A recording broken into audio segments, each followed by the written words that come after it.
తల్లిదండ్రులు కావాలని మీ కలను సాకారం చేసుకోండి. ఓఎస్ఎస్ ఫర్టిలిటీ వారి తక్కువ ధర సంతానోత్పత్తి చికిత్సతో అపాయింట్మెంట్స్ కొరకు కాల్ చేయండి 7825893604. మోహన్ లాల్ కు ప్రయోగాలు బెడిసి కొడుతున్నాయి. ప్రెస్టీజియస్ ఫిలిమ్స్ అన్ని పక్కకు పోతున్నాయి. హడావిడి లేకుండా వచ్చిన సినిమాలే హిట్ అవుతున్నాయి. అయినప్పటికీ కంప్లీట్ యాక్టర్ ఎందుకింతలా హడావిడి చేస్తున్నాడు? కంప్లీట్ యాక్టర్ వరుస ప్రయోగాలు చేస్తున్నాడు కానీ బాక్స్ ఆఫీస్ దగ్గర సక్సెస్ అవడంలో మాత్రం ఫెయిల్ అవుతున్నాడు.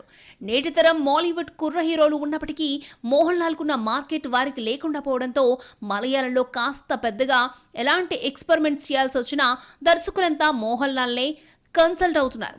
తాజాగా మోహన్ లాల్ చేసిన మలైకోటి వాలిబన్ ఫెయిల్ కావడంతో ఎంటైర్ టీమ్ డిసప్పాయింట్ అయింది. మలైకోటి వాలిబన్ పీరియాడిక్ థ్రిల్లర్ సినిమా చూసిన వారందరూ బాగుందన్నారు తప్ప కమర్షియల్ సక్సెస్ అయితే ఇవ్వలేకపోయారు. గతంలో మోహన్ లాల్ నటించిన మరక్కారు విషయంలోనూ ఇలాగే జరిగింది. ఈ సినిమా రిలీజ్ కోసం ఆడియన్స్ రోడ్ల మీదకొచ్చారు. గవర్నమెంట్ మీద ఒత్తిడి తీసుకొచ్చారు.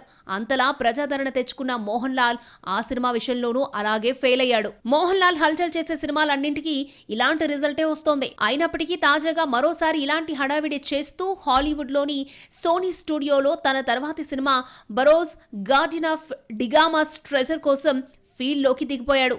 ఈ సినిమా కోసం పలువురు హాలీవుడ్ టెక్నీషియన్స్ వర్క్ చేస్తున్నారు. డిగామాకు చెందిన పురాతన నిధికి కాపలాధారి పాత్ర పోషించబోతున్నాడు. ఆ నిధికి రక్షణ కోసం వారసుడిని ఎంపిక చేయడమే సినిమా కథగా తెలుస్తోంది. ప్రస్తుతానికి ఈ సినిమాకు సంబంధించి ఆడియో ఫైన్ ట్యూనింగ్ సోనీ స్టూడియోలో జరుగుతోంది. మరి ఈ సినిమాతోనైనా మోహన్ లాల్ కు హిట్ దక్కుతుందో లేదో చూడాలి.